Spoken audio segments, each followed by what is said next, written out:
सर्वस्तरतु दुर्गाणि सर्वस्तरतु दुर्गाणि सर्वो भद्राणि पश्यतु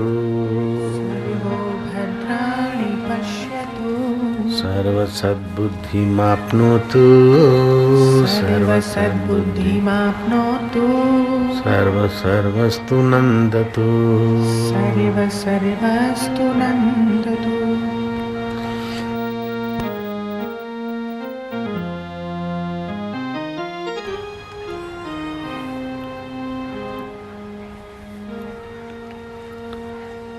हम सबको सद्बुद्धि प्राप्त हो। सर्वस्तरतु दुर्गाणि, हम सब अपने अपने दुर्ग से, दायरे से, संकीर्णता से बाहर आ जाए, तर जाए। सर्वस्तरतु दुर्गाणि सर्वो भद्राणि पश्यतु, हम सब मंगलमय देखें। सृष्टि में अगर दुख, शोक, पाप, ताप या अमंगल देखते रहेंगे तो अपना चित्त ही अशुद्ध हो जाएगा। सुनो तात माया कृत गुण अरु दोष अनेक, गुण देखें दोष न देखें, उभय देखें ते अविवेक।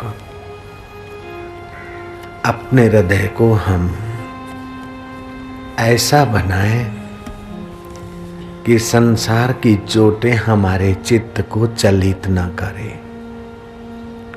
सर्वस्तरतु दुर्गाणि सर्वो भद्राणि पश्यतु, हम सब मंगलमय देखें। सब मंगलमय देखने से चित्त जल्दी शुद्ध होगा, प्रसन्न होगा, मधुर होगा। देवलोक में चर्चा हुई कि सब में मंगल देखने वाला ऐसा कौन सा जति जोगी है। कई बुद्धिमानों का नाम आया, तपस्वियों जतियों का, लेकिन सर्वोपरि नाम श्री कृष्ण का लिया गया। कितना भी अमंगल अशुद्ध हो, उसमें श्री कृष्ण मंगल और शुद्ध देखते हैं, इसलिए कृष्ण सदैव प्रसन्न रहते हैं। जो अशुद्ध और दुख देखता रहता है, अपवित्र देखता रहता है, उसका हृदय पवित्र कैसे रहेगा। शास्त्र में तो यहाँ तक है कि रास्ते जाते कोई अपवित्र चीज दिखे तो आपके चित्त पे अपवित्रता का असर पड़ेगा। तुरंत पवित्र करने वाले सूर्य नारायण को देख लो, अग्नि को देख लो, मंदिर के कलश को देख लो, अथवा तो इष्ट मंत्र जप लो या कोई संत महात्मा का दर्शन कर लो। रास्ते में जाते कोई गंदी चीज पड़ी है, कुछ भी ऐसा वैसा, आपके चित्त को ज्यादा देर अशुद्ध या अपवित्र में मत बैठने दो। रक्षताम रक्षताम कोशानाम अपि हृदय कोशम तेन रक्षितम सर्वम रक्षितम इदम। आप रक्षा कीजिए, रक्षा कीजिए। कोशों का कोश जो हृदय कोश है उसकी रक्षा कीजिए। अपना किचन गंदा नहीं रखना चाहते, अपना बाथरूम गंदा रखना नहीं चाहते, लेकिन हृदय गंदा हो रहा है उसका ख्याल नहीं रखते। सर्व भद्राणि पश्यतु सर्व सद्बुद्धि मापनोतु। बुद्धि तो सबके पास है, लेकिन सतबुद्धि से सत्य स्वरूप ईश्वर का दीदार होता है। बुद्धि तो जजों के पास भी है, वकीलों के पास, बैरिस्टरों के पास, बुद्धिमानों के पास बुद्धि तो है, लेकिन सत्य को पाने वाली बुद्धि की मांग है यहाँ वेद में। सर्व सद्बुद्धि मापनोतु सर्व सर्वस्तु नंदतु, हम सब एक दूसरे को मदद रूप हों। स्वर्ग की सभा में सर्वोपरि प्रसन्न रहने वाले गंदी से गंदी व्यक्ति, गंदी से गंदी परिस्थिति, गंदे से गंदे पशु पक्षी में भी श्री कृष्ण अच्छाई देख लेते। भूरी भूरी प्रशंसा हुई, देवेंद्र ने कृष्ण की भूरी भूरी प्रशंसा की। एक देवता को शंका हुई कि गंदे से गंदी व्यक्ति, पशु पक्षी कृष्ण कैसे देख लेते होंगे अच्छाई उनकी। श्री कृष्ण जहां से पसार हो रहे हैं वहां सकड़ी गली में देवता कुत्ते का रूप लेकर आ गिरा। वहां पूंछ कटी है, शरीर में चांदे पड़े हैं, पीप बह रहा है, रक्त बह रहा है, बगैया भंडारा करती है, बुरी बदबू आ रही है। ग्वाल मित्र पसार हुए कृष्ण के साथ। अरे कृष्ण देखो तो ये कितना अभागा प्राणी है, न मरता है न जीता है, कितना इसके दुष्कृत्यों का फल भोग रहा है। रारारत दूसरा कोई रास्ता नहीं, इसीलिए यहाँ से गुजरना पड़ा है। ये कितना दुष्कर्मी है, कितना पापी जीव होगा। कृष्ण इसके पाप का फल भोग रहा है। अरे छी। कृष्ण ने कहा पागल हुए हो, उसके दांत चमक रहे, ये उनको उसके पुण्य का फल तुमको नहीं दिखता है? इसके दांत चमक रहे, ये उसके पुण्य का फल है। ऐसे जब कुत्ते के चमकते दांत कृष्ण को पुण्य का फल दिखता है, तो तुम्हारे कुटुंब में पड़ोस में भी किसी न किसी के दांत तो चमकते ही होंगे, या तो बाल चमकते होंगे, या तो उसका चेहरा चमकता होगा, या बुद्धि चमकती होगी। हजार हजार दोषों में भी एक निर्दोषता चमकती होगी। उधर नजर करो तो तुम्हें सतबुद्धि प्राप्त करने में, हृदय शुद्ध करने में सुविधा हो जाएगी। क्या करे, भैंस काली कलुट कौन रखे उसे, और गाय ठीक से दूध नहीं देती, निकम्मी। और घोड़ा तो चुल्लू भर भी दूध नहीं देता, गाय सवारी के काम नहीं आती। और तो क्या बताएं, कुत्ता अपवित्र। संसार बड़ा बुरा है। नहीं, घोड़े से घोड़े का काम लो, कुत्ते से कुत्ते का काम लो, गाय से गाय का, और फैट वाला दूध चाहिए तो भैंस का काम लो। शरीर में अंग भिन्न भिन्न है, अच्छे अंग भी हैं और मलिनता निकालने वाले अंग भी हैं, लेकिन कुल मिलाकर मैं हूँ, अपने आप को मानते हैं। ऐसे सृष्टि में न जाने कितना कितना वैचित्र दिखेगा। किस किस को आप इमली खाकर देखोगे, किस किस को नींबू चाटते हुए देखोगे, अरे ऐसा हो गया, अरे ऐसा हो गया, अरे ऐसा हो गया। पोल्यूशन तो बहुत है, अरे है तो है, अरे करके और उसको बढ़ाते क्यों अपने मन में। मिटाने की योग्यता है, जरूर मिटाओ, लेकिन मिटाने की जहाँ योग्यता नहीं, पहुँच नहीं, वहाँ से मन हटाकर जहाँ से तुम्हें आनंद मिले, प्रसन्नता मिले, माधुर्य मिले, वहीं उस सत्य में प्रवेश पाने की सद्बुद्धि का आप विकास करो। अंतःकरण शुद्ध होगा, पवित्र हो जाएगा, हृदय प्रसन्न हो जाएगा। श्रीमद् भागवत की कथा आगे चलती है कि पांडव राज्य करने लगे। श्री कृष्ण जब विदा ले रहे थे तो कुंता जी को पूछा, बुआ जी क्या चाहिए? कुंता कहती है कि प्रभु केशव, लोग तो बोलते हैं कि तुम धरती का भार उतारने आए, योगेश्वर कहते हैं कि हमारे योग में पुष्टि देने आए, पौराणिक कहते हैं कि वसुदेव देवकी ने अगले जन्म में तप किया था और आपसे आप जैसा ही पुत्र मांगा था, इसलिए आप आए, यदुवंश की शोभा बढ़ाने को आए। लेकिन हे केशव, मैं तो ये समझती हूँ कि आप मेरे लिए ही धरती पर अवतरित हुए हैं। जब जब हमको दुख पड़ा तो कृष्ण तुम आए, लाक्षागृह से रक्षा तुमने हमारी करवाई। द्रौपदी की भर सभा में दुशासन उसको नग्न किया जा रहा था, तुम इन्हें साड़ियों का अवतार लेकर कृष्ण हमारी रक्षा की। दुर्वासा के श्राप से तुमने हमको बचाया और द्रौपदी के 5 पुत्र अश्वत्थामा ने मार दिए, उस अधम को पकड़ के तुम ही लाए। हे केशव, जब जब विपत्ति पड़ी, दुख पड़ा तो तुम जल्दी आए। अब हमें राज्य मिला है, सुख मिला है, तो तुम जा रहे हो। हम तो तुमसे दुख ही मांगते कि इस बहाने तुम्हारा दीदार होता रहे, तुम्हारा सानिध्य मिलता रहे। संसारी सुख भोगने से तो मन खोखला हो जाता है, लेकिन आत्मा का सुख भोगने से मन प्रभावशाली हो जाता है। संसारी वस्तुओं का उपयोग करो, लेकिन इसमें सुख भोग बुद्धि निकाल दो। फिर राज्य या वैभव या फ्लैट या तुम्हारा ऐहिक वैभव तुम्हें फंसाएगा नहीं। श्री कृष्ण से कुंता ने जो मांगा है शायद किसी महिला ने मांगा हो। श्री कृष्ण द्वारका गए, अपनी लीला संकेली। पांडवों को भी लगा कि अब संसार में मानो सत्व चला गया है। जैसे सूर्य के जाने से कमल मुंड जाते हैं, ऐसे हृदय कमल सबके संकुचित हो गए। वो प्रसन्नता कहाँ, वो माधुर्य कहाँ, वो आनंद कहाँ जो केशव के होने से होता था। पांडवों ने स्वर्गारोहण का निर्णय करा और अधिकारी अपने पौत्र परीक्षित को राज्याभिषेक किया। परीक्षित ने राजकाज अच्छा चलाया। विचरण करने जाते लोग बोलते ये वही राजा परीक्षित है जिनकी गर्भ में भगवान ने रक्षा की थी, जिसकी माँ भगवान को कहती थी कि मुझे मेरे प्राण चले जाए तो चले जाए, लेकिन मेरे पेट में आपके भक्तों का वंशज है, आप अपने भक्त वंशज की ही रक्षा करें केशव। और भगवान ने रक्षा की जिस परीक्षित की, वो राजा परीक्षित आ रहे। अरे इनकी दादी भी भगवान की भक्त, इनके दादा भी भगवान के भक्त, इनकी माँ भी भगवान की भक्त, और कुंता जी भी भगवान के भक्त, भीम भी भगवान के भक्त। ऐसे राजा परीक्षित को देव तुल्य लोग आदर देते थे।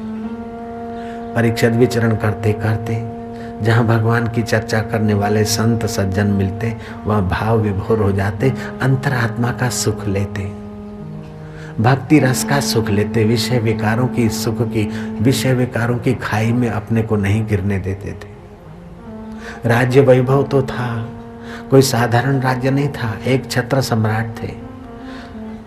छोटे मोटे राजाओं पर तो उनकी हुकूमत चली थी, विजेता हुए थे, लेकिन कलयुग पर भी उनकी हुकूमत चलती थी।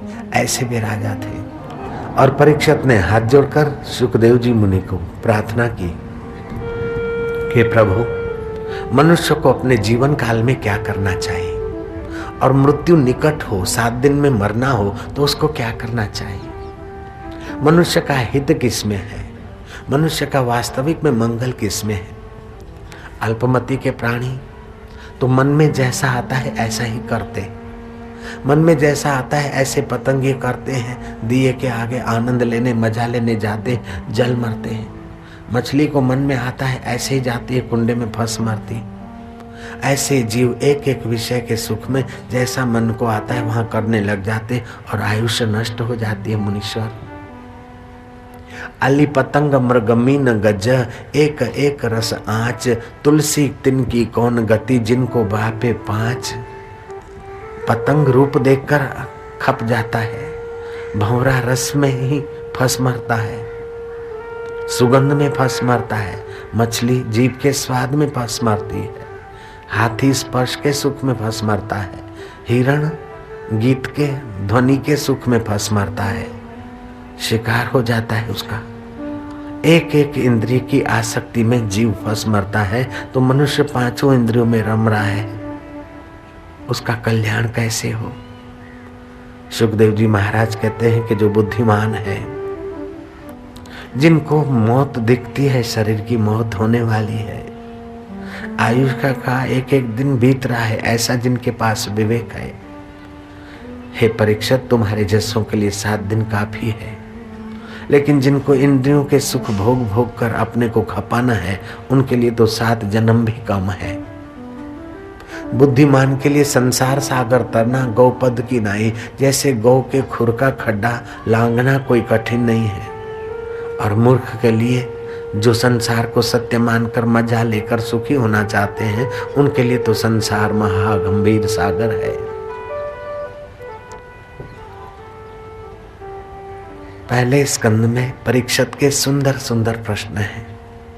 सुखदेव जी महाराज उसकी सुंदर मति का बखान करते कि तुमने लोकहित के बहुत अच्छे प्रश्न पूछे, आत्म कल्याण के अच्छे प्रश्न पूछे राजन।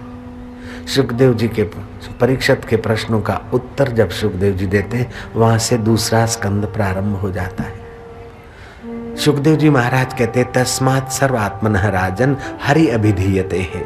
श्रोतव्य कीर्तितव्य स्मृतव्यो भगवत नृणाम।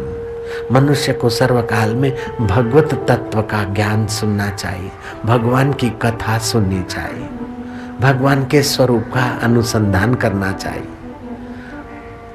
भगवान नाम का कीर्तन करना चाहिए। जीवन काल में ये आदत डाल दे। आपके मन में 1 घंटे में 50 विचार उत्पन्न होते हैं, लेकिन 50 विचार 50 संकल्प आप क्रियान्वित नहीं करते।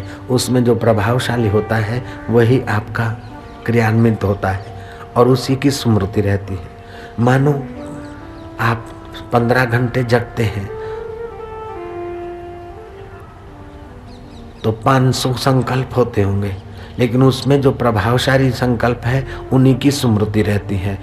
कल्पना करो कि 15 संकल्पों की स्मृति रही। 15 रोज के तो हफ्ते के 120 नहीं, हफ्ते में जो उनमें भी ज्यादा प्रभावशाली होंगे उन्हीं की आपको स्मृति रहती है। मान लो कि हफ्ते में 50 रहे तो महीने में 200 संकल्पों की स्मृति रहेगी या प्रभाव रहेगा चित्त पर? नहीं, उन 200 में भी जो अधिक प्रभावशाली है वही रहेंगे। मानो 60 रहे तो 12 महीने के 720 संकल्प या संस्कार दृढ़ रहेंगे? नहीं, उन सब में जो सार है उनकी स्मृति बनी रहेगी और उन जैसी वो क्रिया की है ऐसी आदत बनेगी। तो वर्ष में 5-25 जो संकल्प प्रभावशाली है उसकी स्मृति और आदत बनी। आप 25 वर्ष जिए तो वर्ष के 25 तो 25 वर्ष के गिनो तो वो सब के सब संकल्प नहीं आपको आदत बनाएंगे। उनमें भी जिसको आपने ज़्यादा सहमति दी है, जिसको ज़्यादा सत्य माना है, वही आपके स्वभाव को ढालेंगे और उसी की स्मृति बनेगी। तो आप जिसको ज़्यादा महत्व देते हैं, ज़्यादा सत्य मानते हैं, ऐसा ही आपका स्वभाव और ऐसी आपकी स्मृति और मति बनती है और जैसी मति ऐसी गति होती है। इसलिए आप स्मृति हरि की कीजिए, प्रभाव हरि का रखिए और मति हरिमय बनाइए तो मुक्ति का अनुभव हो जाएगा। ये आपके हाथ की बात है।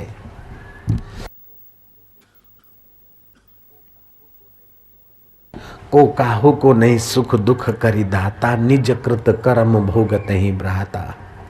कोई किसी के सुख दुख का दाता नहीं है। निमित्त भले कोई बन जाए, लेकिन हमारे कर्म हमारे विचारों से हम सुखी दुखी होते रहते हैं और बंधन और मुक्त की यात्रा करते रहते हैं। इसलिए हे राजन, मनुष्य को चाहिए कि जीवन काल में श्री हरि की कथा सुने, श्री हरि का ज्ञान श्रवण करें, नहीं तो संसार का राग द्वेष घुसेगा। जिन हरि कथा सुनी नहीं काना, श्रवण रंध्र एहि भवन समाना। जे नहीं करहि राम गुण गाना, जी है सुधाधुर जी है समाना। जिसने हरि कथा अपने कानों में नहीं भरी, उसने कहे कानों में तो संसार का विष जाएगा, राग और द्वेष। या तो संसार का चिंतन नहीं करेगा तो अपना चिंतन करेगा, अपना अस्मिता आएगी, वो भी दुख देगी। इसलिए भगवान की कथा सुने तो भगवान का चिंतन होगा, भगवान का चिंतन करेगा, भगवान का स्मरण करेगा तो चित्त में भगवत भाव प्रकट होगा। भगवत भाव प्रकट होने से राग द्वेष और अभिनिवेश ये बह जाएंगे और चित्त भगवानमय बन जाएगा। चित्त चेतन को ध्याये चेतन रूप भयो है, चित्त विषयन को ध्याये विषयन रूप भयो है। हम जब शत्रु का चिंतन करते हैं, कुमारिल भट्ट उच्च विद्वान हो गए। कुमारिल भट्ट लिखते हैं कि आप नहीं चाहते कि आपके नगर में आपका दुश्मन, कट्टर दुश्मन आपके नगर में रहे, आप नहीं चाहते। आपके मोहल्ले में तो नहीं चाहते, नगर में भी नहीं चाहते, आप अपने मोहल्ले में भी नहीं चाहते, आप अपने पड़ोस में भी नहीं चाहते, आप अपने घर में तो शत्रु को नहीं चाहते हैं। लेकिन शत्रु का चिंतन करते करते आप अपने दिल और दिमाग में शत्रु को भरते हैं। भगवान का चिंतन करके दिल दिमाग में भगवान को भरिएगा। ये आपके हाथ की बात है। परीक्षित ने सुखदेव जी महाराज के चरणों में प्रश्न रखा और सुखदेव जी ने उत्तर दिया। यहाँ से दूसरे स्कंद का आरंभ होता है। तीसरे स्कंद में 3 महिलाओं की बात आती है। एक है जो दैत्यों की माँ बनती है, दूसरी जो है भक्त की माँ बनती है और तीसरी भगवान की माँ बनती है। नारी में वह योग्यता है, चाहे अपनी योग्यता को बिखेर के दैत्य जैसे पुत्रों को जन्म दे, चाहे योग्यता का ठीक उपयोग करके देवता जैसे बालकों को जन्म दे, चाहे योग्यता को विकसित करके भगवान जैसे संतान को धरती पर अवतरित करे। नारी में ये शक्ति है। और तो क्या बताए, पति अगर साथ नहीं दे तो बाबा नारी क्या करे बेचारी। पति ऐसा हो तो फिर क्या करे, तो उसकी बात भी बताते हैं। कयादु का पति हिरण्याकश्यपु बड़ा भयंकर था, फिर भी कयादु ने अपने गर्भ से पहलाज जैसे आत्मा को अवतरित किया। ये कयादु की कथा भी तुम सुनोगे।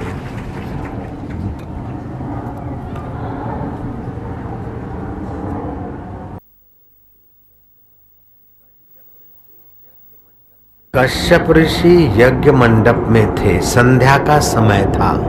इसको प्रदोष काल बोलते हैं। प्रदोष काल में भोजन या प्रदोष काल में मैथुन शरीर को और बुद्धि को कमजोर बना देता है। प्रदोष काल में मैथुन संसारी व्यवहार, पति पत्नी का व्यवहार नहीं करना चाहिए। श्राद्ध के दिनों में नहीं करना चाहिए, पर्व के दिनों में नहीं करना चाहिए, नहीं तो बुद्धि पर बहुत खराब असर पड़ता है। मासिक धर्म में तो कतई नहीं करना चाहिए, नहीं तो पुरुष की आयु और मति जल्दी क्षीण होती है।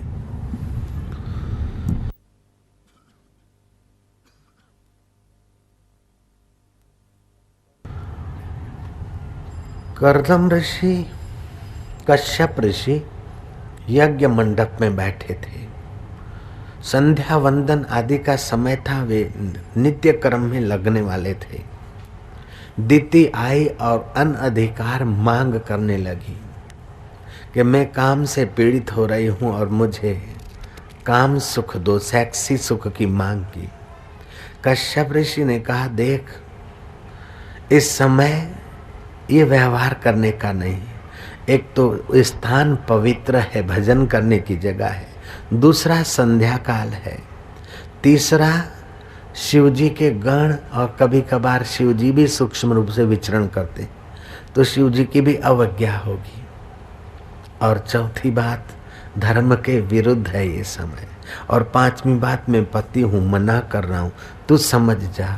लेकिन दीति को काम ने ऐसा झपेटे में लिया कि दीति मानी नहीं। कश्यप ने भगवान को हाथ जोड़कर दीति के साथ संसारी, सेक्सी, काम विकारी व्यवहार किया। तुरंत नहा धो के शुद्ध हुए, कुछ शरीर को बल मिले ऐसा पेय पदार्थ, पवित्र पदार्थ पी लिया। काम आता है तो मति को अंधा बना देता है, जाता है तो जगा के जाता है। काम विकार भोगने के बाद जो वैराग्य आता है, जो विवेक आता है, उसका अगर आदर करे तो सब महापुरुष बन जाए और महान देवियां बन जाए। आप मेरे को न मानो, भगवान को न मानो, केवल अपने अनुभव को मानो, तभी भी आप महान हो जाएंगे। झगड़ा करने के बाद शरीर थक जाता है, अशांति होती है, लेकिन ध्यान करने के बाद चित्त में शांति और मधुरता आती है। काम भोगने के बाद शरीर निस्तेज और कमर कमजोर और मन खिन्न हो जाता है। तो जो काम करने से हमको घाटा पड़ा ऐसा महसूस होता है, उस काम को जल्दी जल्दी न करे, संयम रखे। और जो काम करने से चित्त प्रफुल्लित होता है, पवित्र होता है, मति शुद्ध होती है और भगवान की निकटता आती है, ऐसा जो सत्संग, ध्यान और भगवत कथा का अनुभव होता है, उसी को अपने जीवन में लाओ तो कल्याण हो जाए, महान बन जाए। जहाँ राम तहाँ नहीं काम, जहाँ काम तहाँ नहीं राम, तुलसी दोनों रह न सके, रवि रजनी एक ठाम, सियावर रामचंद्र की। काम केंद्र, सेक्सुअल केंद्र नीचे है। जब आप भाव में आते तो आपका मन और प्राण चौथे केंद्र में होता है, वहाँ राम का सुख मिलता है। जब राम का सुख होता है तो काम का कीचड़ नहीं होता, और जिस समय काम के कीचड़ में मन होता है तो उस समय हृदय का राम का सुख नहीं है। रामायण की कथा एक छोटी सी, कुंभकर्ण को रावण ने जगाया और सारी बात कह सुनाई कि मैं सीता जी को लाया हूं और सीता किसी कीमत पे मानती नहीं है। अब बड़े बड़े योद्धे मारे गए हैं, नहीं तो मैं तुझे नहीं जगाता था। भाई मैं बड़े संकट में हूँ और कैसे भी करके अब लंका की राज और तेरे भाई का जीवन तेरे हाथ में है। कुंभकर्ण कहता है कि हम लोग तो रूप बदलने में सक्षम हैं। रावण, तुम तो जानते हो रूप बदलना, ये विद्या तो है तुम्हारे पास, तुम क्यों नहीं अपना रूप रावण जैसा बनाकर सीता के पास चले जाते और सीता तुमको उसी समय स्पर्श कर देगी तो सीता का सतीत्व नष्ट हो जाएगा, राम तुरंत हार जाएंगे और सीता को फुसलाना क्या बड़ी बात है, तुम राम का रूप क्यों नहीं बनाते हो। रावण कहता है कि छोड़ ये बात, मैं सारे पापड़ वेल के थका हूं तब तुझे जगाया है। बोले कैसे? बोले मैं राम का रूप बनाने के लिए राम का चिंतन करता हूँ, जब राम का चिंतन करता हूँ तो तेरी भाभी भी बहन जैसी लगती, तो उधर कैसे जा सकता हूँ। राम के चिंतन का ऐसा प्रभाव है। तो राम शब्द का भी प्रभाव है। राम के रकार से तुम्हारे सूक्ष्म शरीर में सूर्य तत्व डेवलप होता है। राम शब्द के मकार से चंद्र तत्व क्रिएट होता है। जैसे सूरज और चंदा के किरणों से तुम्हारा अन्न औषधि पुष्ट होकर तुम्हारे शरीर को पुष्ट करता है, ऐसे ही राम शब्द से तुम्हारा सूक्ष्म शरीर पुष्ट होकर डीप प्रेस और हाई बीपी और लो बीपी को फाइट करके तुमको तंदुरुस्त बनाने में बड़ी मदद करता है। न अयम आत्मा बलहीने न लभ्य। दुर्बल आदमी को ये आत्म पावर, आत्म ज्ञान नहीं मिलता है। तो बल कैसे आता है कि अंतःकरण की शुद्धि से, और बल आने पर आपके सामर्थ्य का आप सदुपयोग करेंगे। आपके अंदर बल नहीं तो आपके सामर्थ्य को लोग चुरा लेंगे, आपके धन को लोग हड़प लेंगे, आपकी जमीन को लोग हड़प लेंगे, आपके अधिकारों को लोग हड़प लेंगे। अथवा बल नहीं है तो आपके अधिकारों का आप ही दुरुपयोग कर लोगे। बल जीवन की मांग है, दुर्बलता पाप है। जयराम जी की दुर्बलता पाप है।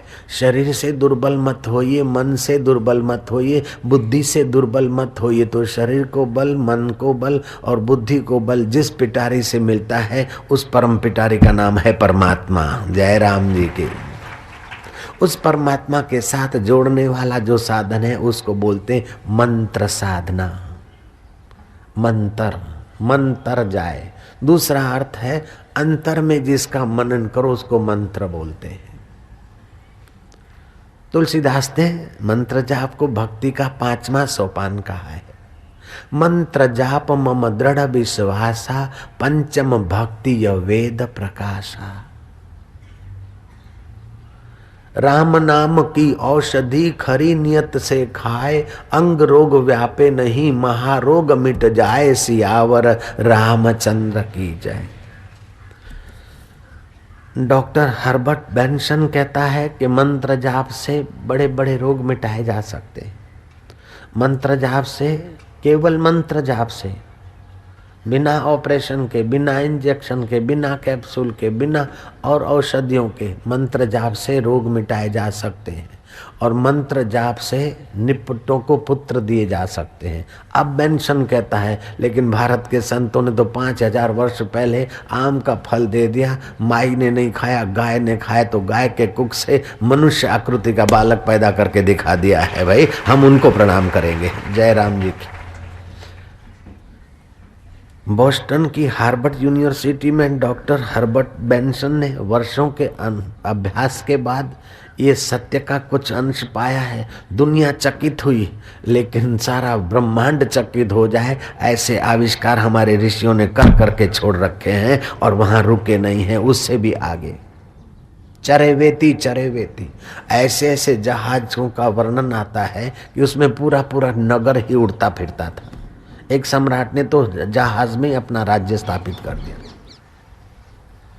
तुमको 4 फ्लैट मिल गए, 2 मकान मिल गए, 2 फैक्ट्री मिल गए, आप इसी में खुश हो गए। सिंधी में चौड़िया चरीरन भूडे में ही खुश। चरीरन भूडे में ही खुश। जो पगली होती है ना उसको बोले तो खुश होती है, वैसे हकीकत में है तो ये तो एक अपमान है, लेकिन पागल उसी में खुश हो जाता है। ऐसे कहाँ तो तुम्हारा मनुष्य जन्म, कहाँ तुम परमात्मा के अविभाज्य अंग, परम तत्व का साक्षात्कार करने की योग्यता ईश्वर ने तुमको दी और तुम एक फ्लैट में राजी हो रहे हो, 2 मकान में अपनी जिंदगी खपा दिया। 25 करोड़ में अपने को पूरा भाग्यशाली मानकर बैठ गए। अब 25 करोड़ से तुम अगर बड़े हो गए तो तुम्हारा बड़प्पन नहीं, ये 25 करोड़ का बड़प्पन है। तुम्हारा बड़प्पन तो दब गया। जिस दिन वो 25 करोड़ नहीं होंगे या 5 करोड़, उस दिन तुम वही के वही छोटे। तुमको कुर्सी मिली तो तुम्हारा बड़प्पन तुम मानते हो, तो कुर्सी चली गई तो तुम्हारा बड़प्पन नष्ट हो गया। तुमने अपने बड़प्पन को नष्ट चीज होने वाली चीजों में बिखेर दिया।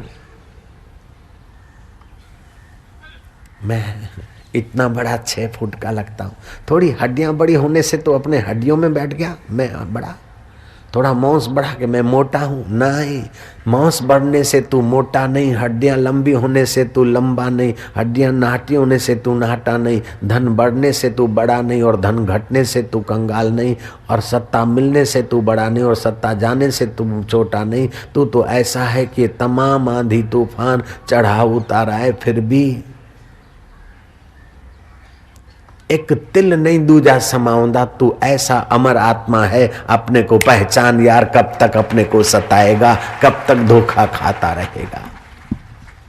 गोरखनाथ जी ने ठीक कहा है, एक भूला दूजा भूला, भूला सब संसार, विण भूलिया एक गोरखा जिसको गुरु का आधार। एक युवराज नया नया अभिषेक हुआ था, पिता स्वर्गवास हो गया था। मैं बड़ा भाग्यशाली हूँ, बड़ा राजा हूँ। महल में अपनी पत्नी के साथ बैठा था और संध्या रात बीतने को रात उतर आ रही थी। संध्या के बाद कोई साधु आया, उसने अपना कंबल बिछाया और युवराज कहता है कि देख, वो भी युवान साधु, में भी युवान, मैं तो महल में मौज कर रहा हूँ और वो बेचारा मंदिर के प्रांगण में फुटपाथ जैसे एक चबूतरे पे सो रहा है। देख मैं भाग्यशाली हूँ, वो साधु कितना भागा है। पत्नी से गपशप लगाते रात जैसे भी बीती। सुबह हुआ, वो घोड़े पर बैठकर सैर करने गया और वो संत भी घूमते घामते उसी इलाके में पहुंचा। उसने टोंट मारते हुए कहा, क्यों महाराज रात कैसे बीती? संत जान गए, बोले बहुत बढ़िया, कुछ तो तुम्हारे जैसी राजन। बोले तुम जानते हो मैं राजा हूँ? हाँ हाँ, कुछ तो तुम्हारे जैसी और कुछ तुम्हारे से बढ़िया। बोले व्हाट यू से, महाराज तुम क्या बोलते हो? मैं सम्राट हूं और मेरे महल के सामने आप चबूतरे पे पड़े थे। मेरे जैसी रात तुम्हारी कैसे बीत सकती है? महाराज ने कहा ध्यान से सुनो, गहरी नींद में बड़ा महल हो चाहे चबूतरा हो, गहरी नींद में उसकी कोई स्मृति नहीं रहती। गहरी नींद में जैसा तुम अविद्या व छिन्न चैतन्य में, ऐसे हम। गहरी नींद में तो तुम्हारी और हमारी एक जैसी स्थिति थी। जब जब तुम जगते थे तो तुम चमड़े चाट कर सुख लेते थे, अपने को सता कर सुख लेते थे, और जब मैं जगता था तो राम का चिंतन करके अपने आप में सुखी होता था। बच्चे को जन्म देने के लिए संसार में उतरो, शास्त्रों की मना नहीं है, लेकिन एक दूसरे के शरीर को सता सता के जो सुखी होना चाहते हैं और फास्ट सुखी होना चाहते हैं, उनके लिए एड्स भी खड़ी रहती है। जयराम जी की, उनके लिए और कमजोरी और बीमारियां भी सामने मुंह दिखाती रहती। जितना माणिया खुशियां उतना भया रोग, खलड़ खादे जो मार पई तो गिर खादे क्या होए। दुनिया के जो मजे हैं हरगिज कम न होंगे, चर्चे यही रहेंगे, अफसोस हम न होंगे। हमारा शरीर मर जाए उसके पहले हमारा अज्ञान मर जाए, ये गीता का उद्देश्य है, ये सत्संग का उद्देश्य है। अज्ञानेन आवृतम ज्ञानम, कृष्ण कहते हैं, ना दत्तम कश्चित पापम, मैं किसी को पाप देकर दुखी बनाने के लिए कोई प्रयत्न नहीं करता हूँ, और किसी विशेष व्यक्ति को पुण्य देकर मैं सुखी बनाता हूँ, ऐसा नहीं है।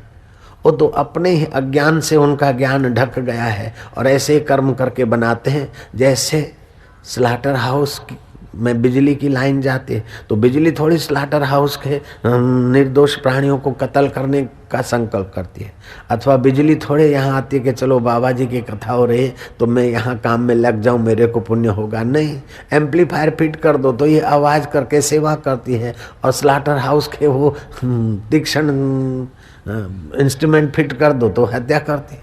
बिजली इसमें क्या करे? भगवान कहते हैं मैं किसी को पाप के तरफ प्रेरित नहीं करता हूँ। ना दत्तम कश्चित पापम, मैं किसी को पाप नहीं देता हूँ। दुख नहीं देता हूँ। ना दत्तम कश्चित पापम ना सुकृतम विभो हो, अज्ञानेन आवृतम ज्ञानम तेन मोहंती जनतवाः। अज्ञान से उनका अपना असली ज्ञान ढक गया है, इसलिए वे विमोहित हो जाते हैं, मोहित हो जाते बेचारा। मोहित मतलब उल्टे ज्ञान के तरफ चले जाते हैं। गीता उल्टा ज्ञान मिटाकर सही ज्ञान की दिशा देती है। मशीन को काम दिया जाता है, इंसान को ज्ञान दिया जाता है, और ज्ञान भी 3 प्रकार का होता है। एक जो आजकल स्कूल कॉलेजों में सिखाया जाता है वो पेट भरने का ज्ञान हम बोलते हैं उसको। दूसरा योगियों के पास जो सिखाया जाता है उसमें अंतःकरण में सामर्थ्य भरने का ज्ञान है, योग शक्ति के द्वारा। जैसे तुम प्राण चलाते हो तो तुम्हारे प्राण का फोर्स अगर 11 उंगल पर रखो तो तुम्हारे हृदय में आनंद, उल्लास, प्रसन्नता आदि गुण प्रकट होंगे। ऐसे वो जो योगिक परंपरा का ज्ञान है, तो एक ऐहिक ज्ञान, दूसरा योग विद्या का ज्ञान, और तीसरा ऐहिक ज्ञान और योग विद्या का ज्ञान जहाँ से आता है उस पर ब्रह्म परमात्मा का ज्ञान, उसको आत्मज्ञान बोलते हैं। 3 प्रकार का ज्ञान होता है। पेट भरने के लिए तो ऐहिक ज्ञान का उपयोग कर लो, मना नहीं है, लेकिन हृदय भरने का भी तो जरूरत है। और हृदय जिससे भरा जाता है उस परमेश्वर को भी अपने आप में भरो और अपने को उसमें भरो, तो बस ब्रह्म ज्ञान हो जाएगा, परम ज्ञान हो जाएगा। लब्ध्वा ज्ञानम पराम शांति, वो परम ज्ञान उपलब्ध होने से परम शांति हो जाती, नहीं तो बिचारी शांतियां आती और भाग जाती। 2 प्रकार के व्यक्ति, एक होते हैं जो एक की शरण जाते हैं, उन्हें श्रद्धालु कहा जाता है। मूर्ख लोग उन्हें अंध श्रद्धालु कह दें, लेकिन शास्त्र उन्हें श्रद्धालु कहते हैं। कृष्ण उनको प्रेम करते हैं। श्रद्धावान लभते ज्ञानम, श्रद्धालु ही वास्तविक ज्ञान को, परम ज्ञान को उपलब्ध कर सकता है। ऐसे लोग होते हैं। एक होते श्रद्धालु जो एक की शरण जाते हैं, दूसरे होते हैं नास्तिक। आस्तिक एक की शरण जाते और नास्तिक अनेक की शरण जाते हैं। हे सिगरेट तू सुख दे, हे वाइन तू सुख दे, हे डिस्को तू सुख दे, हे पान मसाला तू सुख दे, हे ऐसा तैसा तू सुख दे। हजारों परिस्थितियों के पीछे घूमते फिरते सुख की भीख मांगते। और जो श्रद्धालु हैं वो भगवान के नाते काम करते और भगवान से ही सुख मांगते और भगवान में ही सुखी अपने को जानते हैं। ऐसे होते श्रद्धालु। सुख सपना दुख बुलबुला, सुख सपना दुख बुलबुला, दोनों है मेहमान, दोनों है मेहमान, दोनों बीतन दीजिए, दोनों बीतन दीजिए, सो हमको पहचान, सो हमको पहचान। बस शक्ति का विकास विचार का उदय कर देगा, विचार का उदय शक्ति का विकास कर देगा। उस परमात्मा में प्रीति होने से आपको विचार उत्पन्न होगा, क्योंकि वो ज्ञान स्वरूप है। और विचार उत्पन्न होने से आपकी प्रीति दृढ़ होगी। आप शरीर को खोजेंगे न तो आपको वैराग्य होगा, और अपने को खोजोगे तो प्रेम होगा। शरीर को खोजोगे तो कैल्शियम मिलेगा, शुगर मिलेगा, और अपने को खोजोगे तो अमरता, चैतन्य, आत्मा, ब्रह्म मिलेगा। अपने को खोजो। नानक जी ने कहा, मन तू ज्योति स्वरूप अपना मूल पिछाण। अपने मूल को खोजो। अपने को सुखों में दबाओ मत और दुखों में अपने को पीसो मत। आंख को मजा दिलाने के लिए बहुत दिखाए, अभी तक उसको संतोष नहीं। इस नाक के 2 छोटे से नथुनों को सुगंधियां, कई परफ्यूम, कई फूल, कई दिखाया, अभी तक संतोष नहीं। इस जीभ रानी को खूब खूब चरपरे, खट्टे मीठे स्वाद चखाए, अभी तक इनकी गुलामी से जान नहीं छूटी। इन कानों को कई शब्द सुनाए, कई गीत सुनाए, कई, अभी तक संतोष नहीं, इनके पीछे घिसे जाए।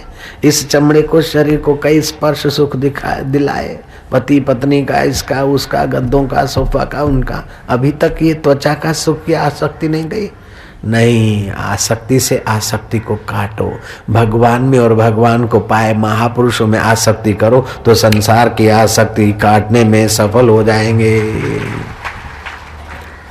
श्रीमद् भागवत में आता है कि भगवान कपिल माता देवहूति को कहते हैं कि आसक्ति बड़ा कठिन बंधन है, लेकिन वही आसक्ति सत्पुरुषों में, वैष्णव में, महापुरुषों में हो जाए तो मुक्ति का कारण होती है।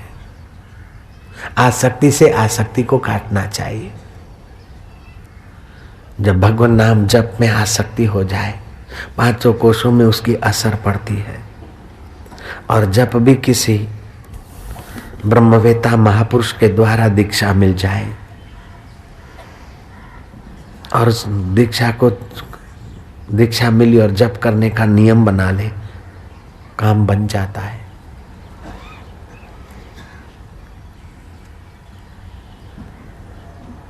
अब हम पौराणिक जगत में चलते, थोड़ा सा पौराणिक कथा है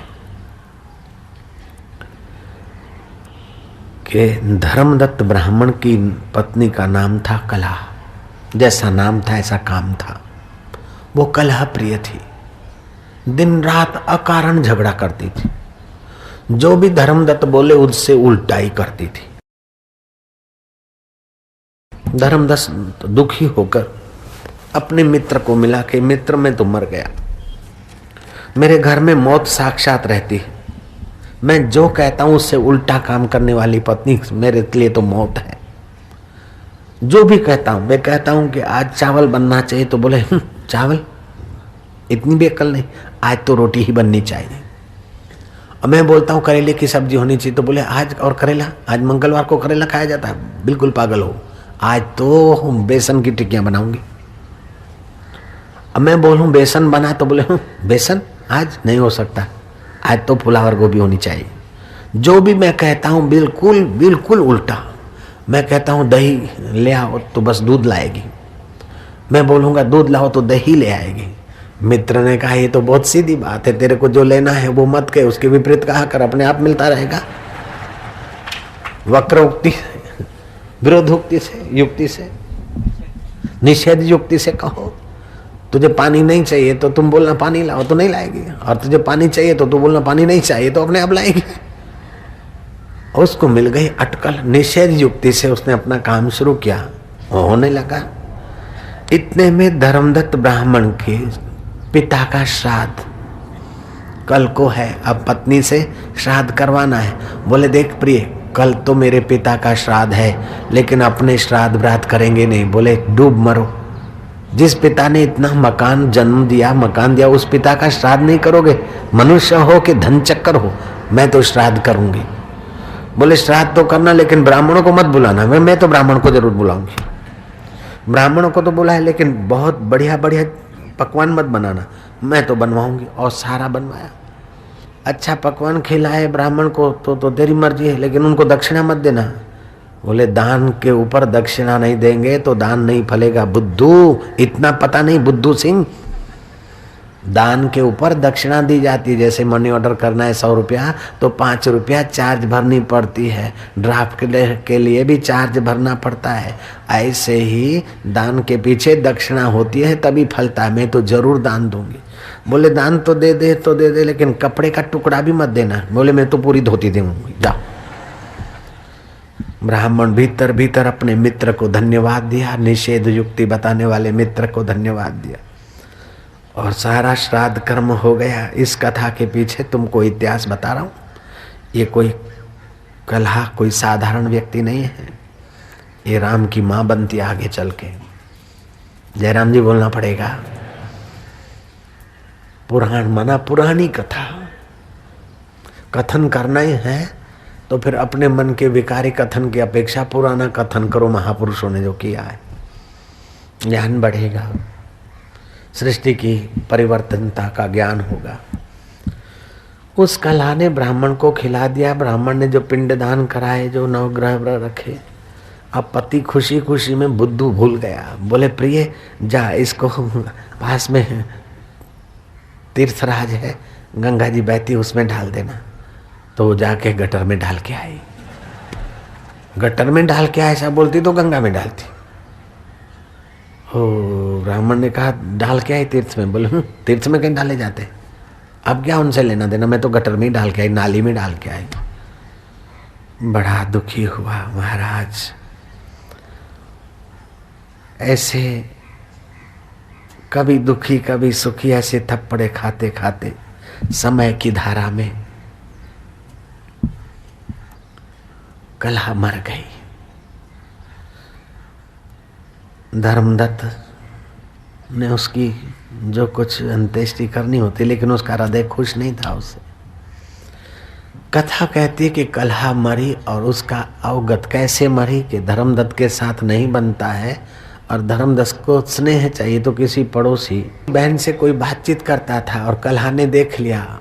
धर्मदत्त के मन में तो कोई कुभाव नहीं था, लेकिन कलहा ने सोचा कि अब मैं जान गई कि उस रांड के साथ लगा है, मैं फांसा खा के मर जाती हूँ ताकि इसको राजदंड मिले। कलहा आत्महत्या करके मर गई। धर्मदत्त ब्राह्मण की थोड़ी निंदा या थोड़ा राज में थोड़ा खिंचाव तना हुआ, कैसे मरी क्या मरी, लेकिन वो तो निर्दोष था, छूट गया। कलहा प्रेत बनी और भयंकर प्रेत योनि में दुख पाने लगी। एक सुबह के समय भिक्षुक ब्राह्मण एकादशी का व्रत पूर्ण करके द्वादशी के समय सुबह 12 के समय मंदिर में जा रहा था प्रभात काल। उस भिक्षुक ब्राह्मण को डरावना रूप दिखाया। प्रेत पहले डरावना रूप दिखाते, सामने वाला डर जाए तब प्रवेश करते, लेकिन वो थोड़े अशुद्ध हों तभी प्रवेश कर पाते हैं। ये तो नहा धो के मंदिर में जा रहा था, डराया, लेकिन ये पूरा डरा नहीं। फिर दूसरा रूप दिखाया, डरा नहीं, फिर भी डरा। वो डर में पूजा की जो थाली थी, भगवान का नाम गुरु मंत्र लेकर पूजा की थाली दे मारी उसके ऊपर। वो पूजा की थाली में जो अक्षत थे, तिलक विलक पुष्प पुष्प थे, भगवान की सामग्री, और भगवान नाम जपता था, उसके प्रभाव से कलहा का कुछ पाप कम हुआ और वो बोलने के काबिल हुई कि ब्राह्मण, मैं तो तुमको डराकर तुम में हावी होना चाहती थी, मैं प्रेतात्मा हूँ कि भटक रही हूँ। सोचा कि ब्राह्मण के घर, ब्राह्मण के शरीर में जाकर कुछ आराम पाऊंगी, अपनी वासना ऐसा खाऊंगी पीऊंगी, लेकिन अब तुम्हारे इस पूजा और मंत्र के प्रभाव से मुझे पूर्व जन्म की स्मृति आती है।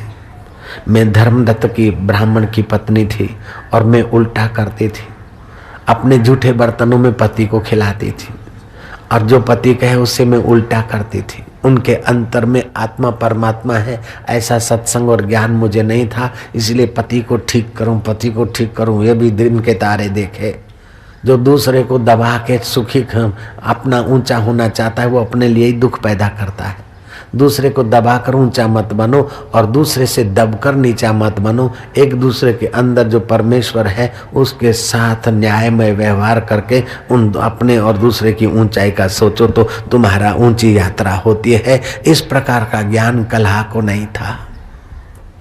कलहा ने कहा कि हे भिक्षुक ब्राह्मण, अब तुम्हारे इस मंत्र से और पूजा के सामान के स्पर्श से मेरे को पूर्व जन्म की स्मृति आती है। देव, अब ऐसी कृपा करो कि मुझे इस प्रेत योनि से छुटकारा मिले। मुझे यह भी सुमरण है कि मैं मर के गई और यमराज ने मुझे कहा कि अभी तो तू प्रेत योनि में भटकेगी, फिर तू सूरी बनेगी, क्योंकि जूठे बर्तन में पति को खिलाने से सूरी बनने का दंड मिलता है। फिर तू अनाप शनाप बकती थी, लातें मारती थी वाणी की, तो लात मारने वाली गधी की योनि में तुझे जाना पड़ेगा। अब इन योनियों की याद आते ही मैं कांपती हूं, मेरे उद्धार का उपाय करो। भिक्षुक ब्राह्मण ने अपने गुरु मंत्र का अवलंबन लेकर जप किया और जप करते हुए एकादशी के व्रत का फल उसकी सदगति में लगाया और जप का फल उसको अर्पण किया। इतने में कथा कहती है कि उसका प्रेत योनि छूटा और देवदेही उसको उसने धारण कर ली। विमान आए और विमान के पार्षदों ने कहा कि हे भिक्षुक ब्राह्मण, तुमने इस कलहा को दुर्गति से सदगति के तरफ की यात्रा कराई, तुम पुण्यात्मा हो। अभी तो ये कलहा स्वर्ग में आ रही है, समय पाकर तुम भी वैकुंठ में आओगे और तुम्हारी ये अर्धांगिनी होगी और तुम फिर थोड़ा तप करोगे और भगवान वरदान देंगे और फिर तुम राजा दशरथ बनोगे और तुम्हारी ये कई रानी बनेगी। वही भूतपूर्व कलहा कई बनी है। कर्म की गति है, उतार से चढ़ाव, चढ़ाव से उतार।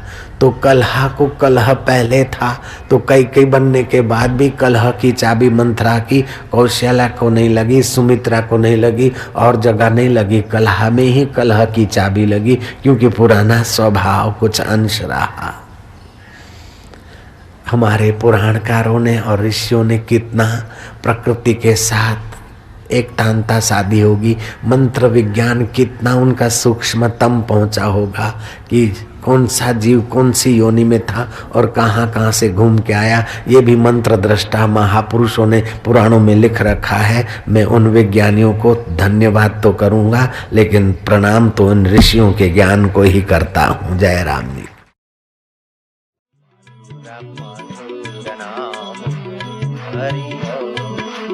दिलों का दुल्हरा नाम हरि हरि ओम, भक्तों का सहारा नाम हरि हरि ओम, गली का किनारा नाम हरि ओम, पाप का निवारक नाम हरि हरि ओम।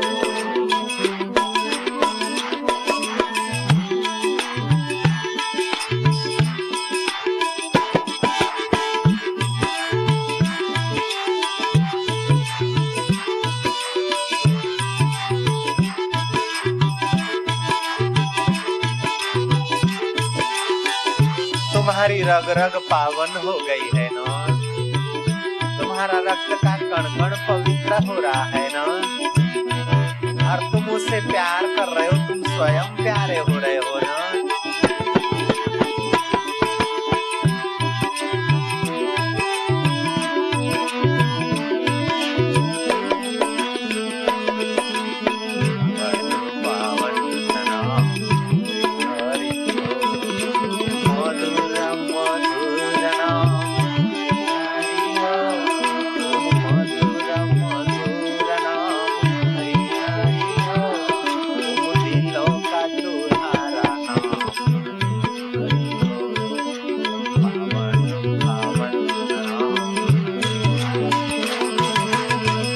से बोलो प्यारा नाम हरि हरि ओम, गली का किनारा नाम हरि हरि ओम, भक्तों का सहारा नाम हरि हरि ओम, फिर से बोलो वही नाम हरि ओम।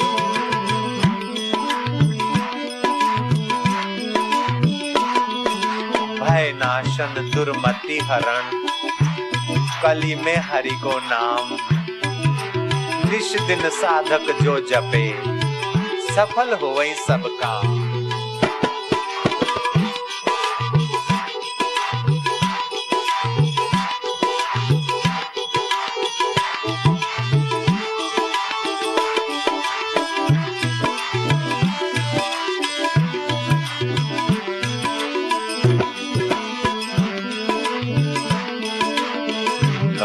दुल्हरा नाम हरि गली का किनारा नाम हरि ओम, पाप का निवारक नाम हरि ओम, मीरा बोले प्यारा नाम हरि ओम, गौरांग का सहारा नाम हरि हरि ओम, पावन पावन नाम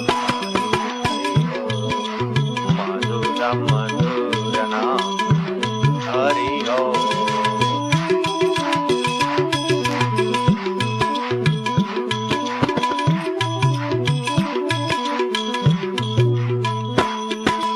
राम बोले प्यारा नाम हरि हरि ओम, गौरांग का सहारा नाम हरि ओम, नरसिंह बोले वो ही नाम हरि हरि ओम, ब्रह्मा का प्यारा नाम हरि हरि ओम, दिलों का दूल्हा